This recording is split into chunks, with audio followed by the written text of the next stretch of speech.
അല്ല, നീ ഇതുമ്പോ പണിതോണ്ടിരിക്കുക, നീ ചായക്കൊന്നും ഉണ്ടാക്കണില്ലേ? ഞാൻ ഇത് കഴിഞ്ഞിട്ട് ഉണ്ടാക്കി തരാം. ചായ കുടിക്കാറായാ? ചായ കുടിക്കാറായി. ഇത് ഞാൻ ഉണ്ടാക്കാം. എന്നാ ഉണ്ടാക്കാമ്മ. നീ പോയി ശരി ചായക്ക് എന്തെങ്കിലും ഉണ്ടാക്കും. അമ്മച്ചി. ഇല്ല.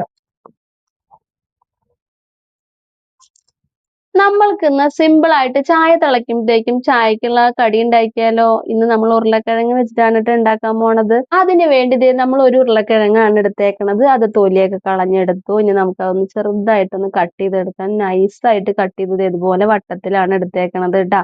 അത് നമുക്ക് ഇഷ്ടമുള്ള ഷേപ്പിൽ എടുക്കാം. ഇതുപോലെ എടുക്കുന്നതായിരിക്കും കൂടുതൽ നല്ലത്. അപ്പൊ അതേ നമ്മളെല്ലാം കട്ട് ചെയ്ത് കഴുകി വൃത്തിയാക്കി വെച്ചു. ഇനി നമുക്ക് വേറൊരു പാത്രത്തിലേക്ക് നമ്മളുടെ ആവശ്യത്തിന് കടലമാവാണ് നമ്മൾ ഇട്ട് കൊടുക്കുന്നത്. പിന്നെ നമുക്ക് അതിലേക്ക് കുറച്ച് മഞ്ഞൾപ്പൊടി, പിന്നെ കുറച്ച് കുരുമുളക് പൊടി, കുറച്ച് കാശ്മീരി മുളക് പൊടി, കായത്തിന്റെ പൊടിയാണ് ഇട്ട് കൊടുത്തത്. പിന്നെ ആവശ്യത്തിന് ഉപ്പും കൂടി ഇട്ട് കൊടുത്ത് കുറച്ച് മല്ലിയിലയും കൂടി ഇട്ട് കൊടുത്ത് നമുക്ക് ഒന്ന് ഇളക്കി മിക്സ് ചെയ്തിട്ട് നമുക്ക് കുറേശ്ശെ വെള്ളം ഒഴിച്ച് നന്നായിട്ട് അതൊന്ന് കലക്കി എടുക്കാം. ഒരുപാട് ലൂസായിട്ട് കലക്കരുത്.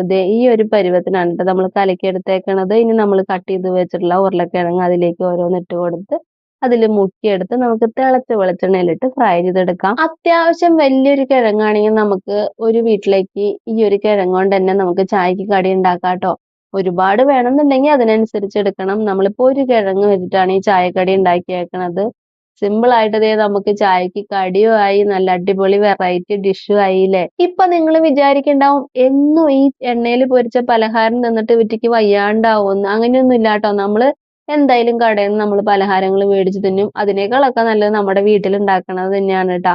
എന്തായാലും ഞാൻ പറഞ്ഞതുപോലെ തന്നെ ചായ തിളയ്ക്കുമ്പോഴത്തേക്കും ചായക്കുള്ള കടി ഉണ്ടാക്കാം സിമ്പിൾ ആയിട്ട്. എല്ലാവരും എന്തായാലും ഒന്ന് ട്രൈ ചെയ്ത് നോക്കിക്കോ. നമുക്കത് അമ്മയ്ക്ക് കഴിക്കാൻ കൊടുക്കാം അല്ലേ?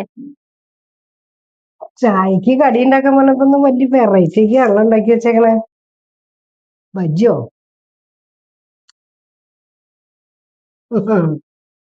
ഉരുളൻകിഴങ്ങ് ബജ്ജി ചട്ടിക്കായ കൊണ്ട് ഉണ്ടാക്കണം. സൂപ്പറായിട്ടുണ്ട്. ചട്ടിക്കായ കൊണ്ട് ഉണ്ടാക്കണം എനിക്ക് ഇഷ്ടമല്ല. നല്ലതിന്റെ കുഴപ്പമില്ല. ഉരുളൻകിഴങ്ങ് കൊണ്ടും ബജ്ജി ഉണ്ടാക്കാം അല്ലെ? സൂപ്പർ കടി കഴിഞ്ഞു കേട്ടോ. ഇങ്ങനെ തിന്ന് തിന്ന് ഈ സമയം നമ്മളാണ് നിന്നെ ശല്യം ചെയ്യാൻ പറഞ്ഞത്.